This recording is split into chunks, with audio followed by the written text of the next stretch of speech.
anyway, let's talk about essentially making social engineering tests actually useful. You know, frankly, gotta get the right keys. Okay, so frankly, you know, I basically think. You're dying again? Okay. It went on yellow. Maybe that's because the battery's dead. So, wow, starting off well. Anyway, so let me start talking before this whole thing goes bad again.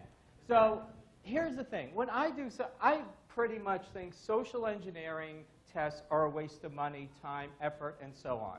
You know, and frankly, I made my reputation based on this. I was on Forbes magazine. I gave presentations at DEF CON and everything else because I was a great social engineer. One time I delivered a presentation and it said, this is the seminal work in social engineering. At the time, I had to look up what seminal meant and what social engineering meant.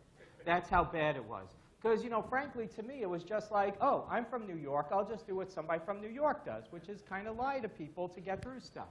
So that's kind of what I did. I mean, along the way, I've taken over electronic funds transfer systems from major banks. I've stolen nuclear reactor designs. I don't have it on here, but one time I kind of broke into a CIA front operation. I didn't know what it was at the time, but it was kind of cool to learn what it was after the fact. But, you know, and all this stuff, just because it's like, it was cool, it was fun. It was like I had so much success. But then one day I was sitting there, and it was like, you know, at first, the first few times you do it, it's like a rush to steal $1 billion. After a while, it kind of gets old. There was one time where we stole the nuclear reactor designs, and then we were sitting around, and the auditors were going, okay, Ira, let's go for HR data. I'm like, whatever. They're like, you don't seem excited anymore. I'm like, seriously? You think I'm going to be excited about this? It's, you know, the sad part was it was getting way too easy. And I just lost all my fascination with stealing billions of dollars, which sounds really, really stupid. But again, this is what happened. But, you know, the reality, frankly, when I was doing these social engineering tests most of the time, I didn't need the test to know what I was doing. How many people do security assessments in general and social engineering and stuff like that? How many of you, in all honesty, could walk into an organization and tell them 90% of the problems they have within the first 30 seconds? You know, I'm not making anything up. You walk in, you see people like you're wearing a badge, you're like the only idiot wearing a badge at this event. And then, so what do? You put your badge in the pocket because nobody else is wearing it. You walk around, you see a whole bunch of desktops left open and everything like that. And then it's like, wow, I'm going to go ahead and do a social engineering test. It's like, big deal. I'm going to point out everything I just noticed in 30 seconds, but yet I'm going to hand them something that looks really, really valuable. But, you know, the penetration test at the end of the day was a waste of time because we know what we're going to find 90% of the time before we start doing anything. Now, this is a serious question.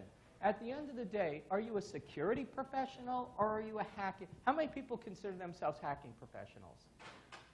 Okay, good, no criminals in the audience. Okay, the rest of you, let's assume, are security professionals. Your job as a security professional is not to highlight how much things are screwed up. Your job is to fix how many things are screwed up. And there's a big difference because, in all honesty, you know, I hear people like praising hackers and all, oh, these hackers, we should make them fix it. It's like, no, if they were hackers and they knew how to fix it, they wouldn't be breaking into stuff half the time. Because the reality of the situation is it's infinitely easier to break something than it is to fix it. I mean, how many people here can break a light bulb if I ask you to? You know, how many people can fix the light bulb, put it back together, or make a new one? Nobody. Just because you know how to break something, it doesn't mean you know how to fix it. And that's part of something like a lot of people who perform social engineering tests are missing. It's like really easy to point out that, gee, you know, there was a fire and they, for some reason, had water going over their computer room, which is bad. But anyway, so for some reason, and then they left the door open to air it out. Then you walk in the open door that they left open to air out, and you look like a genius. It's like, no, it didn't make you a genius. It made you an opportunist that took advantage of their misery. And that's what a lot of crime is. That's not what security is, because the fact of the matter is, bad things happen where people leave doors open for good reason. I'm not saying every reason's a good reason, but things happen. You're going to stumble upon happenstance where there's that one little secret that somebody doesn't notice, like, oh, One day I'm going to go in when the security guard went to the bathroom or something like that. You know, so what do? You tell, okay, don't make sure the guard locks the door when he goes to the bathroom. Congratulations. How much, how much is that worth, the tens of thousands of dollars to do it? You could have told them that before you started doing all these tests. But anyway, your job is to leave things better than where they were when you found it. Just highlighting how much you screw things up, because, a lot of you said you did social engineering. How many of you think it's really easy to just totally fix the organization based upon what you found in social engineering? Nobody. I mean, seriously, a lot of people sitting here doing it. It's like, well, I broke into this organization. Look at this great information I got. It's like, okay, you found one. Well, yeah, I don't like calling users idiots, but let's say you found one person that's a product of their security awareness program, which by default makes them an idiot. And in that case, that makes you a great social engineer. It's like, no, you found the one person. And how do you know if that's one person that just got the job the other day, a temporary, or somebody who's been there for years and representative of the entire organization? Most of the time you don't. You know you found your one way in and you found your one gotcha. And that's kind of part of the whole problem. Security engineering tests, the way most people perform them, are a game of gotchas. It's about finding that one little trick to get you in. It's not about seeing the overall, state of security in the organization. It's finding that one little trick that gets you in. And sometimes you find that one little path of success, and even if everything around you is a fortress, you find that one path of success, and it makes the organization look like a bunch of idiots, despite the fact it's one person who failed, not the organization as a whole. Now, sometimes, so I'm trying to be not totally unpolitically correct, but, frankly, a lot of these tests, you go in there and you grab them by the crown jewels and you hand them the crown jewels. Now, if some company actually needs the crown jewels handed to them to make the point, that's great that you found that, and I applaud you. The fact of the matter is, most companies kind of already know they're screwed. Sometimes a CISO comes to me and says, Ira, my boss doesn't think there's a problem, or he thinks there's a problem, but it doesn't equate to anything. It's like, so I need you to come in and, come in and find something really, really devastating. And it's like, okay, sure, I'll do that. On the other hand, if they want me to actually provide long-term value, I'm going to not just look at social engineering, but I'm going to look at, okay, what's the awareness program? I'm going to start with a whole bunch of other stuff before I even start thinking about social engineering. Because again, I don't need to perform social engineering to know that a good portion of the employees have no idea how to protect their sensitive information. They'll give away their password in a heartbeat and so on. But you got to look at, assuming it's not just they want the crown jewels, you got to go ahead and look on to what the real problems are. Because at the end of the day, gotchas are worthless. If I tell you, let me give a good example. Okay, so my friend Stan, sometimes I work with this guy. Stan is a Russian defector. And he was a colonel in Russia's GRU. He was their top spy master in Washington, D.C. for a point of time. Stan has these, can I curse? Does anybody mind if I curse? Okay. Stan comes up and he's like, he gives me these what the fuck moments. And I'm serious. I'm like, Stan. He's like, Ira, there are black duck eggs on the menu. I'm like, the fuck? And he's like, Ira, my naive American friends. He goes, don't you know, black duck eggs, delicacy China. I can't get black duck eggs in San Francisco, let alone this little piece of shit town in the middle of nowhere. And I'm like, okay, now it's beginning to make sense, because you know how China works. Like, again, Stan's primary target while he was a GRU operative was China.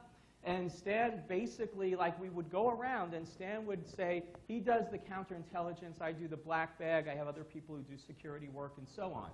But what happened was Stan would go ahead and do these black bag or Stan would do the counterintelligence assessments, and we would drive around. He's like, I don't know, what's that over there? I'm like, leave me alone.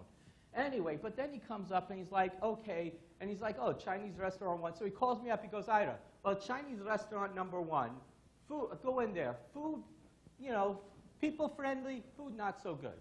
I go to Chinese restaurant number 2. Chinese restaurant number 2, people not so friendly. They say me with my funny Russian accent. All of a sudden, they get very tight. But they have menu written only in Chinese. Chinese delicacies I can't get in San Francisco. Cheaper than on the streets of Beijing here.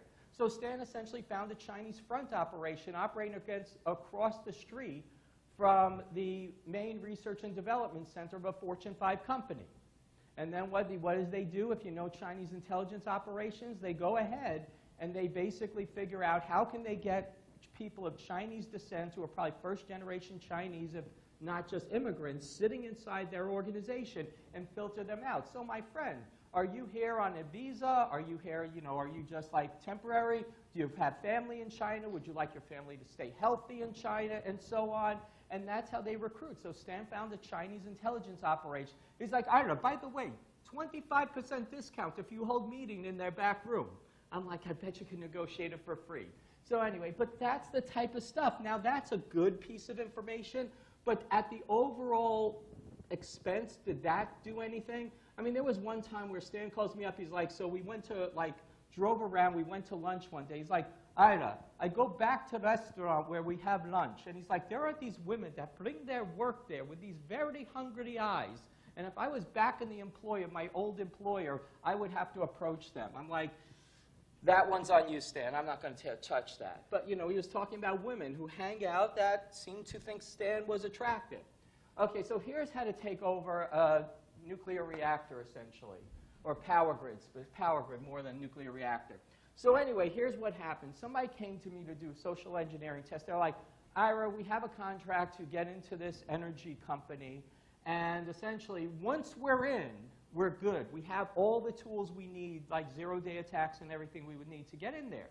But we don't know how to get in. I go, what information do you have? They're like, well, the only thing we really have is a distribution list because people who have the SCADA software, there's a user group for people who use the SCADA software, and those would be the people who work on the SCADA systems. I go, anything else? They're like, no.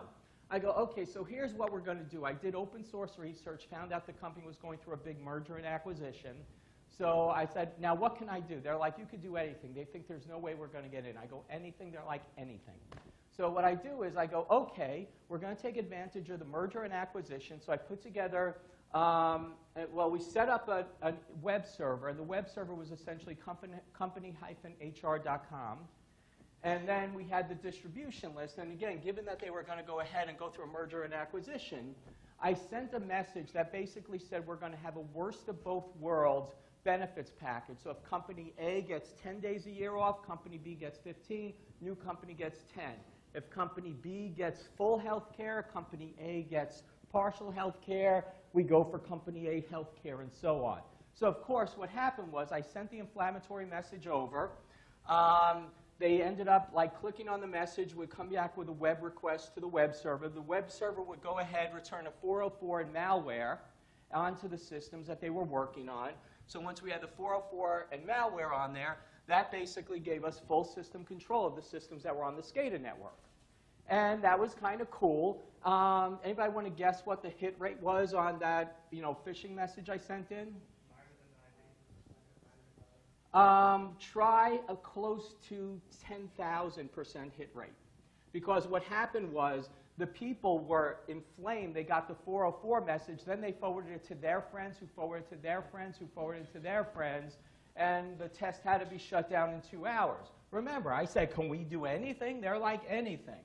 So anyway, that was the way you take, pretty much we probably have full control of the system, because if you know about SCADA software, even if it's for a power grid, it's basically software put on a PC, and nobody updates those PCs, so it probably got all over the company. I didn't check. Again, my job was just to get them in. But what did that prove?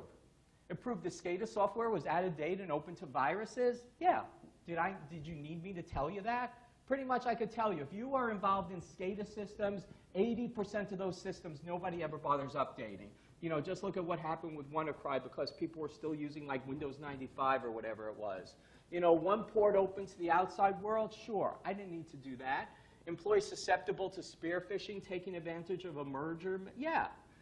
I don't need any of this to tell you that the company would have been screwed up. But yes, they needed to see it could happen. But the end result, what was it? It's well, gee, update your operating systems and tell people not to click on spear phishing messages. That was the best that could come out of the lessons learned. I have about 4 different social engineering exploits because, frankly, I know some of you, you're just here to find out how to do better social engineering. I'm not delusional. So anyway, I have some tests that I'm trying to figure out, what time is it? 320. Okay, I have time for at least 3 of them. So anyway, here's how you take over a bank's EFT system. I know this looks, and this is not just calling somebody random person up. When I do a social engineering test, I call them more espionage simulations because I have a goal. I don't just go in there and say I want sensitive information or I want access. I need to know what specific target information we want. In this case, the bank wanted us to specifically target how to make financial transactions in the bank. So what happened was, well, this was a while ago where not everything was completely online, but went ahead, called up the local office. I live in the D.C. area, and around the Washington, D.C. area, every company has a lobbying office. Called up the lobbying office for this large bank, say, hey, can you mail me a telephone directory, and can you give me a local, no, actually, I didn't get a telephone directory. Can you give me the the toll-free telephone number for your organization? And by the way, do you have a copy of the annual report? Can you send it to me? They gave me a link online where I got it from there. So anyway, called up the toll-free telephone number, and then I figured out I need background information. When you're doing a social engineering attack and you want to get business value, you need to understand how does the business do internal transactions. So what I did was I called up the graphics department. I said, hi, I'm an executive. I need some basic, I need a presentation to look pretty. And they're like, well, email us the presentation, make sure it's in PowerPoint, and then give us your employee ID number and department number. I'm like, okay, employee ID number, department number. Then I went ahead and I also called up the mailroom. I go, hi, I'm an executive, I'm traveling. I need to know how can I send something back to the company overnight. I don't want to charge it to my customer. We're already charging them enough. They're like, okay, well, here's our FedEx account number. I'm like, I didn't ask for that, but thank you very much. And then, by the way, in the comment section, put down your employee ID number and department number so we know how to charge it back. So now from 2 different sources, I knew that to do a transaction inside the organization, I would need employee ID number and department number. I also did a side call that's irrelevant to this string, but to the help desk, and the help desk asked me for the employee number as well. So I knew that employee ID numbers were critical to doing business inside the organization. So anyway, what happened was I had the information, and then I looked through the whole internet source and got, like their corporate directory tells, or sorry, the annual report tells who's Mr. Big Executive, what deals were they proud of, and so on. So I got the name of somebody who's like a big executive, kind of like higher than halfway up their food chain, and I called up the operator. I said, hi, how do I get a telephone directory, like a physical hard copy telephone directory? I go, she's like, well, the mailroom distributes them. I go, okay, can you transfer me there? So I call up the mailroom. I go, oh, and by the way, what I did was I had to get a high-level executive. I had to start fishing around, and I knew I need employee ID number and department number. So what I did was I found the high-level people inside the annual report. I go, and I of course, got the secretary. I go, hi, my name's Steve. I'm with Human Resources. We're putting together a new employee newsletter. We found out that your boss did this big $100 million bond issuing, and we want to feature him in this new employee newsletter we're going to generate. And it's like, do you think your boss would want to participate and be highlighted? She's like, oh, yeah, he'll be very excited. I'm like, good. So then I start going, so I just need some basic information. It's like, so what's his name? How long has he been with the company? Does he have a nickname or so on? And then I went on. And then what happened was I said, okay, well, I think I have enough for the article because it's just going to be quick. I go, by the way, what's your boss's employee ID number just in case I need any information? Since I'm with HR, I could look it up. And she gives me the employee ID number.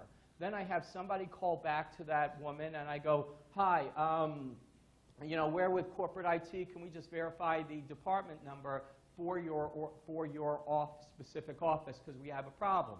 And then they get the department ID number, so department number back. So anyway, then I call up the mailroom. I go, hi, I'm Mr. Big Executive. I need my subcontractors to get a copy of the telephone directory. I know you're going to need my employee ID number, which is this. I know you're going to need my department number, which is that. I know you're going to need a FedEx number, which is this. Do you have any questions? And I'm sure they cursed me out after I hung up, but the next morning when I got to my office, there was a telephone directory waiting for me. So I was kind of happy. So as you go through the telephone directory, if you ever worked with, anybody here ever worked with like a large bank of some sort? Okay, so you people can verify that anybody who's not a teller or a security guard is a vice president of one level or another, right? So everybody, and they like to make sure they know which vice president is which and so on, so they have different ways of highlighting everybody in the telephone directory. And I started going through, and one thing I found out was that there was a new hire office in there. And also I found out who kind of worked where, and I needed to start picking out, well, I need strategic names and employee ID numbers to fish around. So I looked at one Mr. Really Big Executive, and I got his employee ID number and department number using a similar ploy. I saw somebody in the org chart kind of worked for that person, so I called that person up. I go, hi, my name's Steve. I'm with Travel. I have your travel package to San Francisco. You know, do you want to pick it up or have me send it over? They're like, I'm not going to San Francisco. I go, oh, do you want to? He laughs. I go, what's your name? He goes, I go, what? Oh, what's your name? What's your employee ID number? I go, oh, I've got the wrong John Smith. Sorry.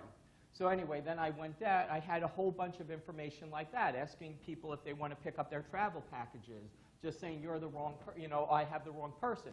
So then what happened was I found out there was a new hire office, and I called up the new hire office administrator who was listed in that telephone directory, and I claimed to be one of the peons who worked for Mr. Big Executive, and I waited till it was like 4:30, 5 o'clock in the afternoon. I called up and I go, hi, I work for Mr. Really, Really Big. Mr. Really, Really Big wants to have new employees in his office because he wants to implement this new program to have lunch with new employees to welcome them to the company, and I need to get 15 new hires in his office tomorrow morning, and I need the names of everybody who started in the company within the last 3 weeks. And anyway, and there were like a whole bunch of help wanted ads, so you kind of knew that they were going to be new hires. Anyway, the woman's like, can you call back, you know, tomorrow when the new hire supervisor's in? I go, no, I told you I need these people probably before that person gets in. Like, okay, hold on. Then she starts like reading me names, and I got to admit, I was like, it's working. I can't believe it. And then all of a sudden, so she starts going, and then about 10 names in, all of a sudden she's going, and then I realize it's working. I go, oh, by the way, can you give me their employee ID numbers in case I have a problem finding them? And they're like, okay, sure. And then like a little while, she's like, what's your name again? And then she's like, what's your employee ID number? And since I already knew, I had it ready, and you know, she's like, okay. Anyway, then she reads me the number for the last 3 weeks. I got like 75 names. That was a really good start. So anyway, based on that information, then what I would do is I'd call those 75 people up, and I go, hi, my name's John. I'm with the IT security department. We found out that you came on board in the last 3 weeks, and we haven't been able to give a security awareness briefing during your new hire orientation. Do you have 5 minutes? And they're like, okay.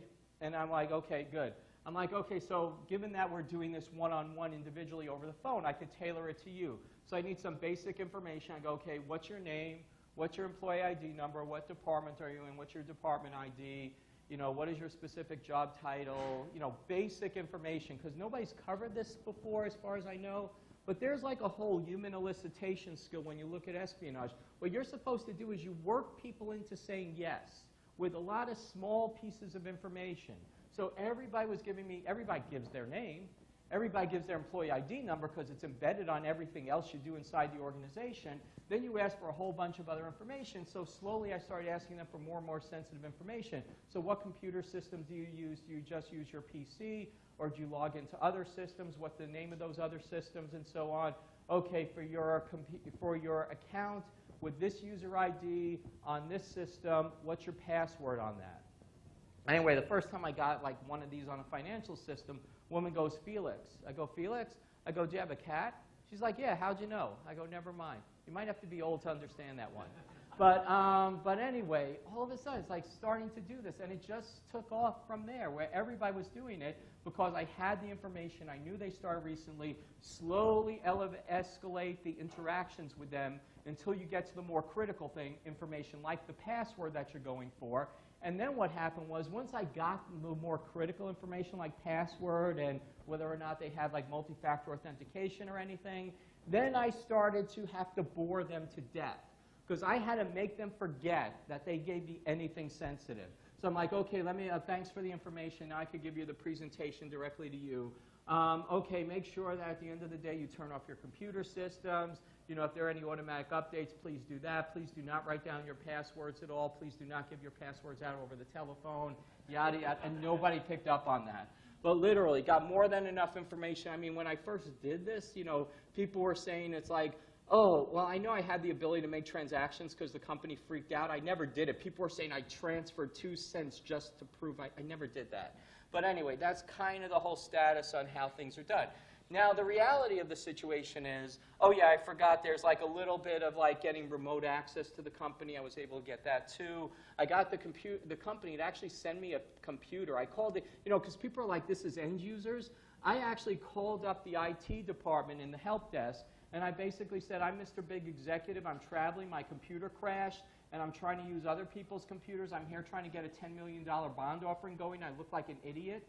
And, you know, can you please help me? They're like, okay, well, why you're not able to log in is you need this VPN software. I go, PVN? They're like, no, VPN. I'm like, what do I need? Can I have the people? They're like, no, we'll just send you a new computer. I'm like, okay, thanks. So anyway, with the new computer, I was able to log directly into their financial transaction systems and so on. So anyway, that was kind of fun. But anyway, their attack cost us nothing. Pretty much, you know, this is your job. I don't have to highlight this stuff. How do you steal nuclear reactor designs? That's kind of pretty easy, too. So I realize a lot of you aren't going to be able to read this. It's kind of hard from, well, I'm just going to go through how I did this. So what I had to do first was break into the company's corporate headquarters, and I decided I wanted a company badge, a real badge. So what I did was they had a nice campus-like facility on the outskirts of New York City. And, you know, you go there, and then they get up to the guard gate. I go to the guard gate. I go, and the guard's asking, like, you know, let me see your badge to drive on. The guard comes over. I go, I forgot my badge. Can I show you my business card? Because what I did was the night before, I went to a local restaurant and fished out a business card for somebody who worked at the company. And I told the guard, it's like, I don't have it. It's like, here's my business. He's like, okay, go ahead. Anyway, then they had like a garage that was under the corporate headquarters building. And they had one of those gates that goes up and down, but it stayed up just long enough that if somebody in front of you drove in, you could drive in right behind them. Then they had an access card to go up into the building. But of course, everybody was entering the building at the same time. I went up in the building. I found an empty office. How many people ever saw the movie Secret of My Success with Michael J. Fox? Old movies are incredibly valuable. In Secret of My Success, Michael J. Fox essentially goes to a large company, finds an empty office, and gets it set up as his own, just by saying, this is my office, get a nameplate put up, and all that stuff. So anyway, I went ahead and I basically picked up the phone. I go, hi, I was just assigned this office and this telephone number. What do I need to, you know, get voicemail working and everything? So anyway, set up the voicemail and all that sort of stuff. Then I had an accomplice with me that was supposed to do the hacking. So then I took my accomplice down to the front desk, and we came not from the visitor side, but from the employee side. And I asked the people, hey, how do I get into this you know, how do I get badges? How do me and my friend get badges? And they're like, oh, the security office is over there. So I walk into the security office. I go, hi, we need badges. And the person goes, it's like, he's like, okay, fill out these forms. And we're like, okay. So we fill out the forms. They need an authorization signature. I sign his to authorize his badge. She signs mine to authorize my badge. And then we walk and get our pictures taken. And then we have headquarter badges. With headquarter badges for a Global 10 company, you can walk into any facility around the world for that organization. So anyway, then we got on a plane, flew to the other side of the country, and we got there, and we had auditors following us around. So we're sitting having dinner with the auditors, and the auditor's like, we're in the middle of nowhere. Do you want to go over to the company, you know, the facility, and look around? We're like, sure. So anyway, they're in their car in front of me, and I follow them to the facility. I had my car with my accomplice. So anyway, they drive up to the front gate of the facility, and they go to the guard. It's like, I don't know what they did, but then the guard sends them around to a building on the left. Anyway, and then I see them go there. Then I drive up, I show my badge, and I go up to them. They're like, do you know where you're going? I go, well, I think it's building 38. He's like, okay, straight down the road about a quarter mile, make your first left turn, second right, and you're good. I'm like, okay. I go, why are those guys going over there? He's like, oh, those guys, they're auditors. We make sure we know where they're going. I'm like, good job. So anyway, what happened was we drive in, and we're like waiting for them. And finally, they show up. We go into the building where we know we're going to work the next day, and we find empty offices with the right connections, and we say we're going to set up there. So then we go ahead, and next morning we go, and I tell the auditors, you're getting in my car because I'm not waiting for you guys to sign in every day. So I drive up, I show my badge, and the guards are just like this, because they don't want to slow down the morning rush hour. I didn't even need the badge. It was that upsetting to me. So then what happened was we get in there, and then I pick up the phone. The auditors are like, so we're going to engineering. I go, hold on. I picked up the phone. I go, hi, where's the graphics department? I called up the operators. The operators are like, I'll connect you. I go, I don't want to be connected. I want to know where the graphics department is. And she's like, okay, it's building whatever, you know, third floor, room, whatever. I go, okay, so I walk over there. I walk into the graphics department. I go, hi, who does the nuclear reactor proposals? And they go, try the other side of the room. I try the other side of the room. I go, who does the nuclear reactor proposal? They go, try across the hall. I go across the hall. I go, who does the nuclear reactor proposal? They go, try downstairs. Did anybody see Star Trek 4, the one with the whales, the movie, where Chekhov was walking around San Francisco going, where are the nuclear vessels? Where are nuclear vessels? I felt like Chekhov. You know, what do I have to do to be caught here? So anyway, there I was. I finally get to this room. I walk in. I see, you know, there's a glass window to the room. I see they're using these Unix computers. I walk in. I go, hi, do you do the nuclear reactor proposal? They go, yes, we do. I go, you people are hard to, they're like, do we smell or anything? I go, no, you seem perfectly fine. They're like, okay. I go, well, I'm with the security department. We're trying to make sure your proposals are all secured and everything. I go, are your proposals stored on your individual systems, or are they on a server? They go, they're on a server. I go, do you know where that server is? They go, no. I go, can I sit down at your computer for a quick second?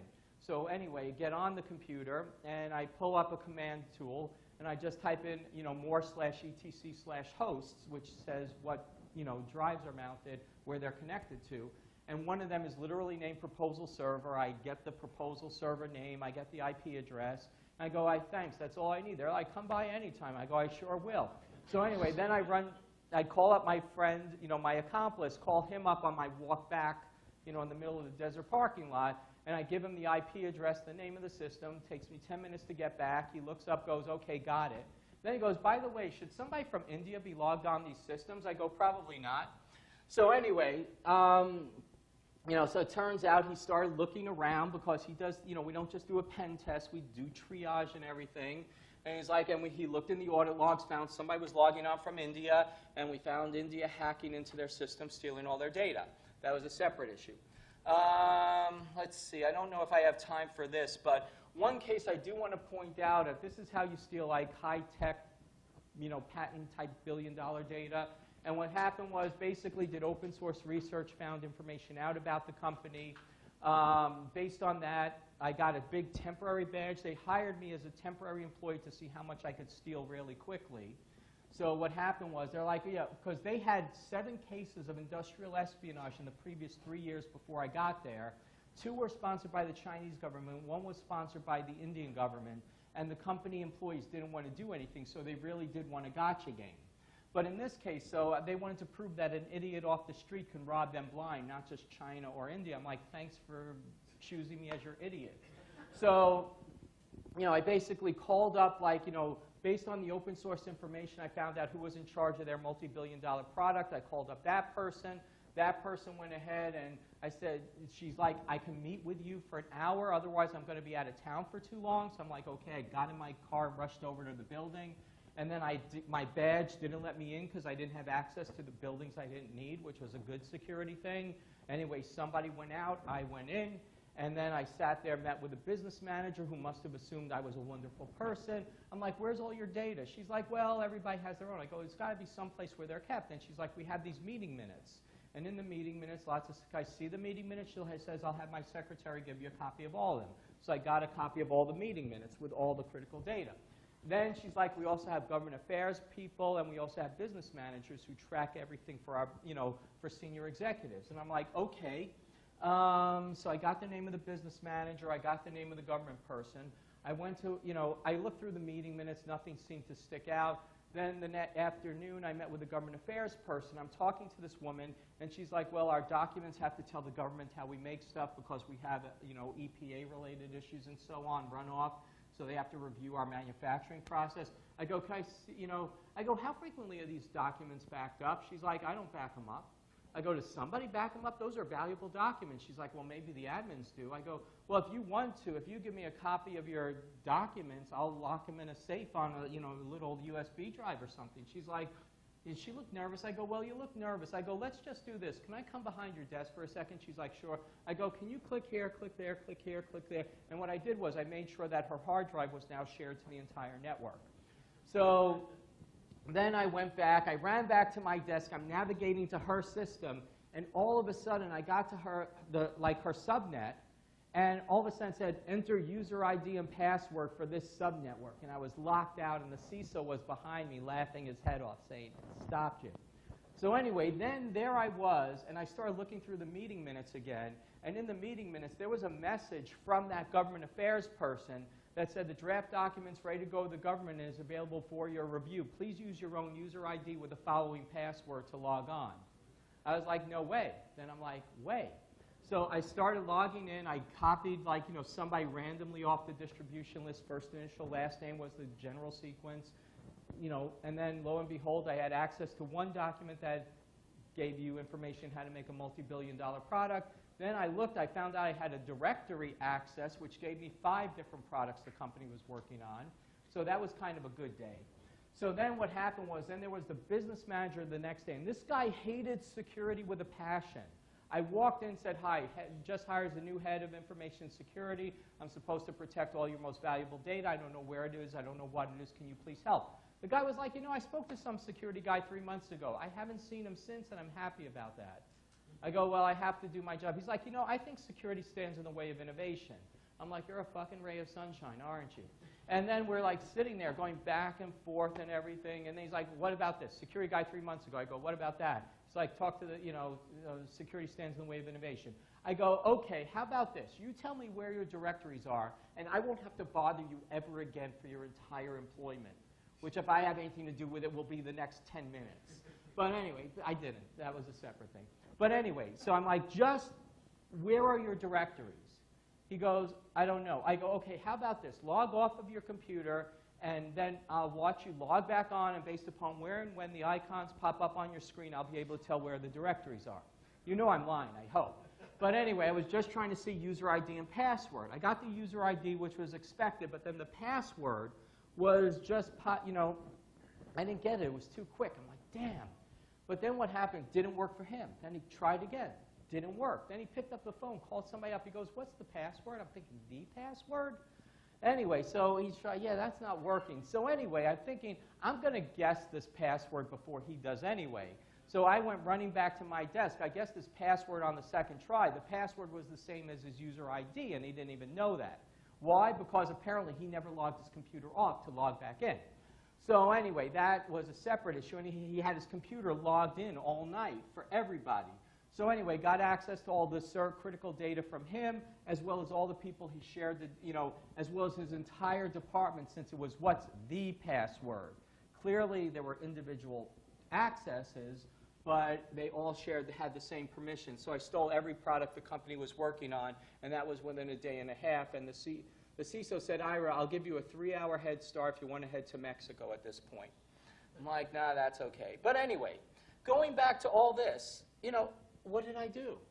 I found one mark to get. I found one person to find my way in. Now, yes, in some cases, they did want to make a point. The reality, though, was I didn't find anything that found a repeatable solution to corporate problems. I didn't know if there was a repeatable problem. I knew, okay, people weren't wearing their badges, that's fine. But did I know if everybody checked to make sure people didn't tailgate in a door? No, I have no clue.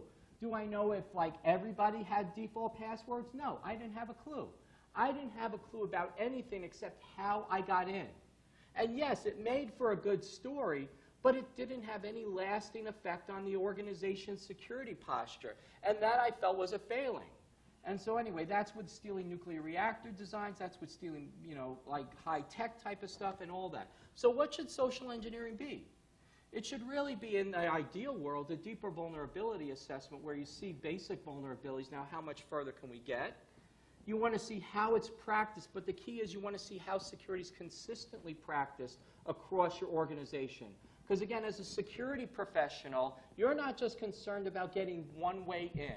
You're concerned about systematic problems across the entire network. And that's the more critical aspect. What are the systematic issues? And you're not going to find it based upon what I did.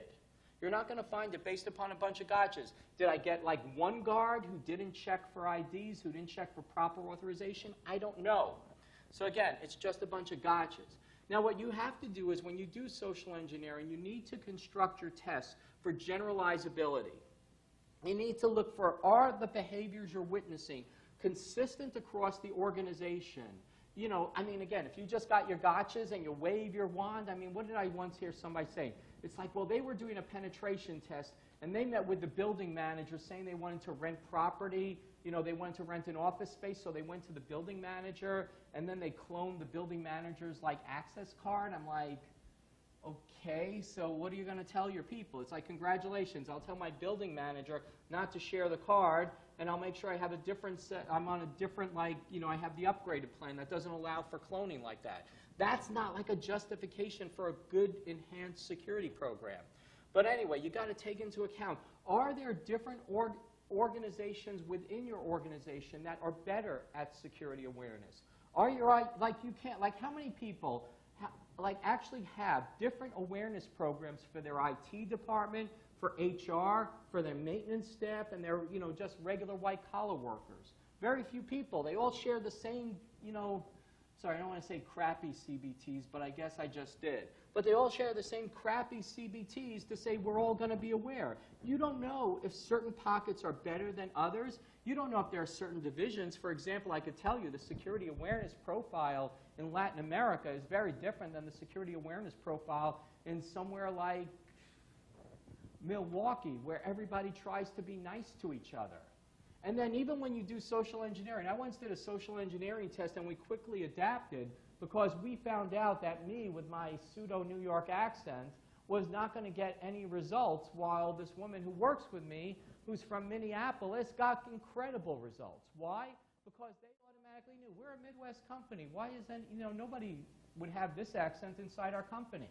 You've got to understand to profile not just the organization, but who's doing your social engineering tests as a whole. Are women having more success than men? Are men having more success than women?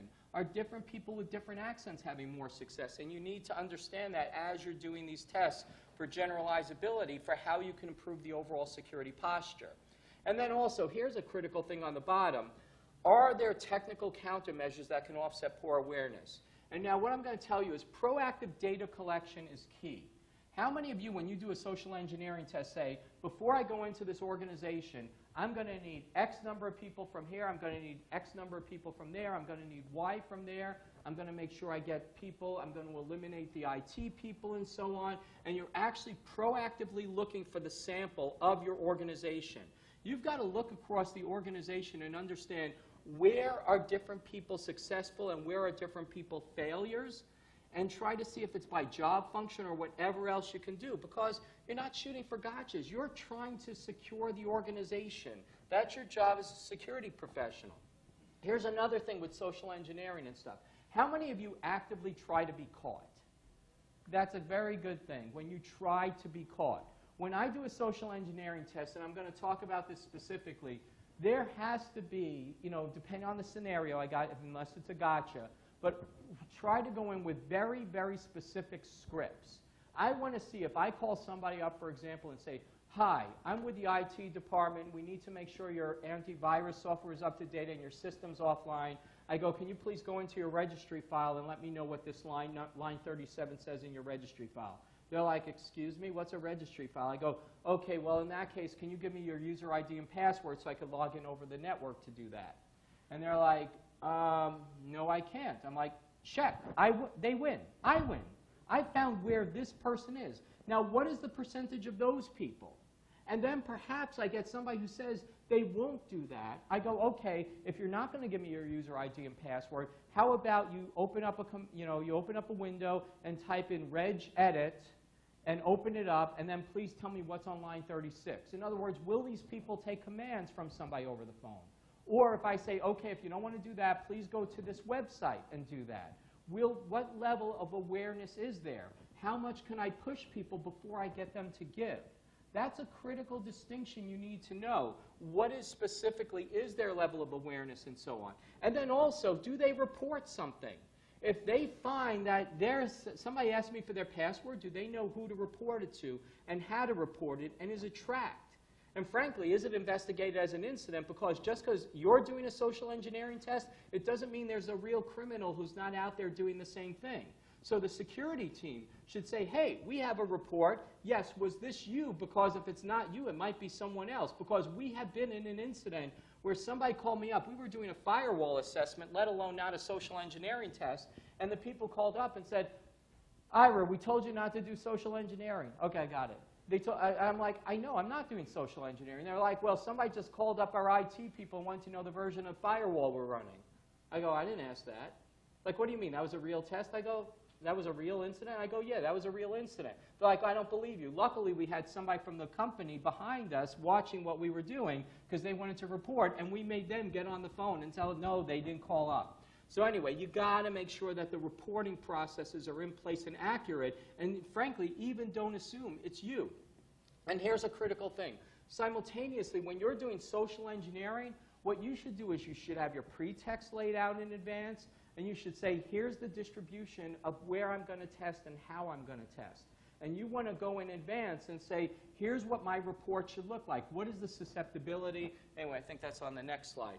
So for example, if I go in and how do I determine what I'm going to do in advance? I look at the company size. I look at different locations that might be within bounds. So if I have, for example, 3 locations with 1,000 people scattered, and I know the distribution is probably 50, 30, 20, and then when you do a social engineering test, you can't test everybody. You can't get on the phone, for example, and call 1,000 people up. That's not practical. Like if you're going to do a USB drop, you can't drop, like 1,000 USBs in front of everybody and see how they do it.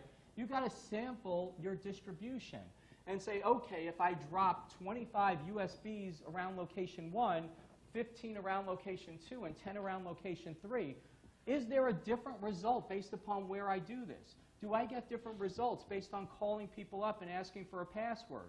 Again, for example, like I mentioned, if one location's in the Midwest and you have people from California like, yo, dude, what's your password? That's probably not going to work around the Milwaukee area.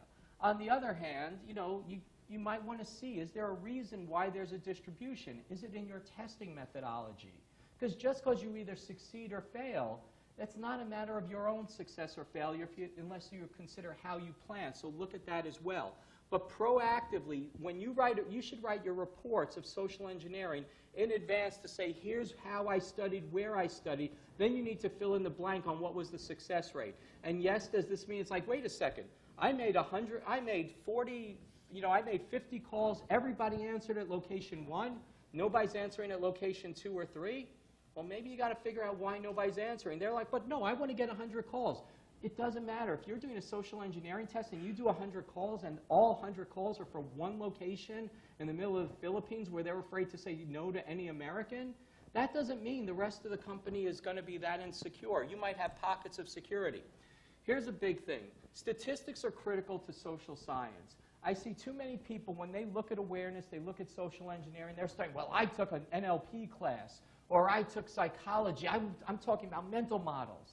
That's psychology of the individual.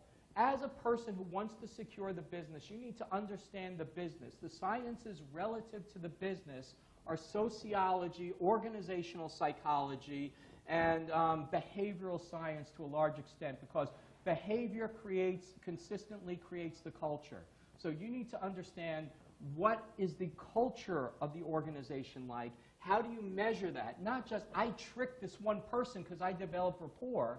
That's irrelevant to securing the organization as a whole, because you can't go to every person around and say, I need to sit you down and give you a personalized lesson in awareness for 250,000 people. You need to look and understand your job is risk management. You're not going to, I promise you, you will, no matter what you do, 4% of people will click on a phishing message. I promise you, no matter what you do, 2% of people will click on a phishing message that says, this is a phishing message. If you click on this, it will ruin the network. They will still click on that message, so understand that. But you need to force your collection samples because, again, like I mentioned before, you're studying the organization and the organization as a whole, not the individuals. So while psychology is great for gotchas, you want to understand the organization, not the individuals.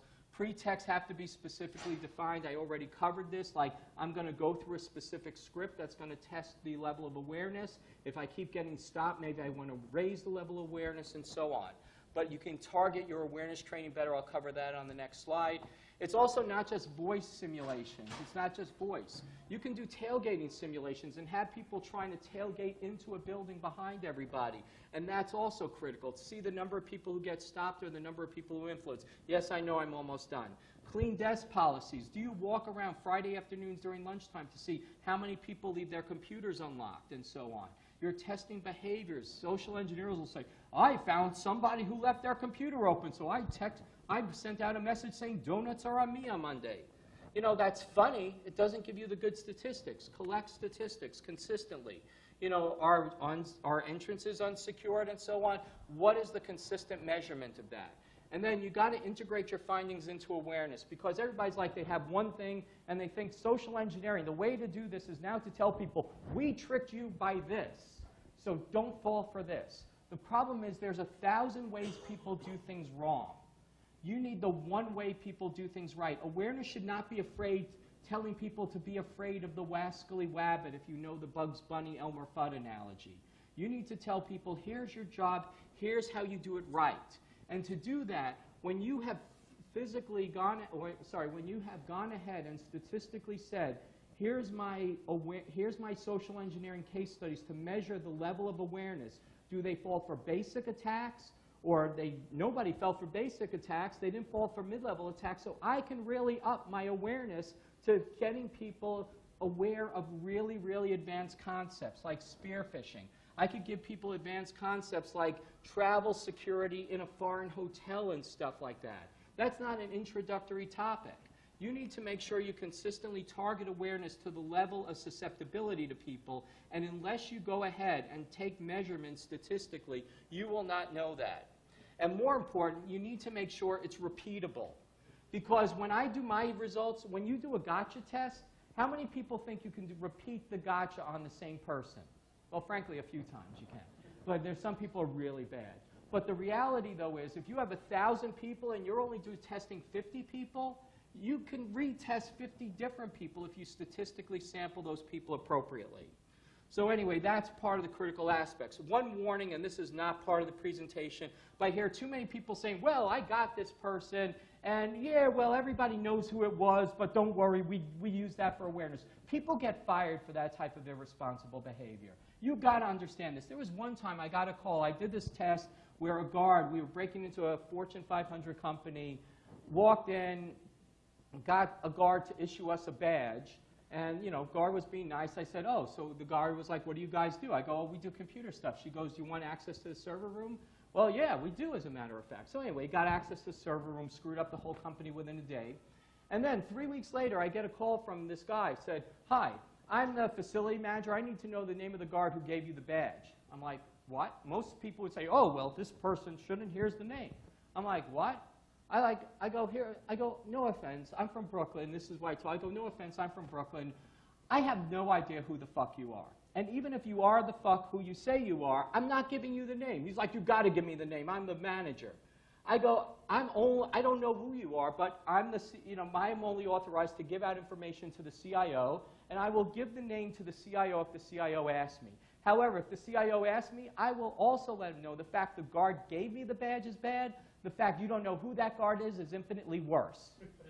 So you got to make sure you don't put names, you don't infer who these people are, and statistical sampling takes away the blame, because too many people like to make scapegoats. And frankly, I always try to steal something and screw up the CEO when I have a chance. Like, I'd like to bug CEO offices, frankly. That's a good way to do things. Yeah, I have 2 minutes. But anyway, because if you say you got the CEO and especially the secretary, nobody will be blamed, because nobody gets the CEO secretary in trouble. That's a given. So you got to make sure, do not irresponsibly mention somebody, record somebody, or whatever that can identify them, because people will be fired for, frankly, just reflecting the level of intelligence or the level of awareness of the organization. But remember, this whole thing should drive the level of awareness training you give. Conclusions, you can't just have a game of gotchas unless that's what the company wants. It's got to be designed to be proactive to provide value. You have to determine what what pretext you're going to use, along what organizations, what facilities, if there's demographics, because that's the only thing you could do, because you want to have repeatable results. If you want to have a good awareness program, you can go back and say, like, hey, we did social engineering against 50 people, which represented 5% of the organization, and then we went back and statistically resampled with scientific validity, and we got social engineering susceptibility down from 80% down to 5%. And if you could do that with a scientific basis, that's how you get your money. Because the problem with security people is, and especially dealing with human factors, you security people get the budgets you deserve, not the budgets that you need. And what you need to do is you need to learn how to deserve more. When you could start to statistically sampling stuff and doing it in a scientifically valid way and saying, here's statistics on how well we improved and the monetary implications of that, you will get the budgets that you need, not just what you deserve. Anyway, buy my book. My book is awesome. Not on sale here, bad for them. And then my next book is going to be titled You Can Stop Stupid. Everybody okay with that title? Yeah, everybody like. Anyway, it's hard. Title's the most important part of the book. You know, Twitter can't stop stupid. That's me. I don't know if I have time for any questions, but I'll take them if they don't kick me out. I hate to be rude for some people. Questions outside? Okay, questions outside. Thanks.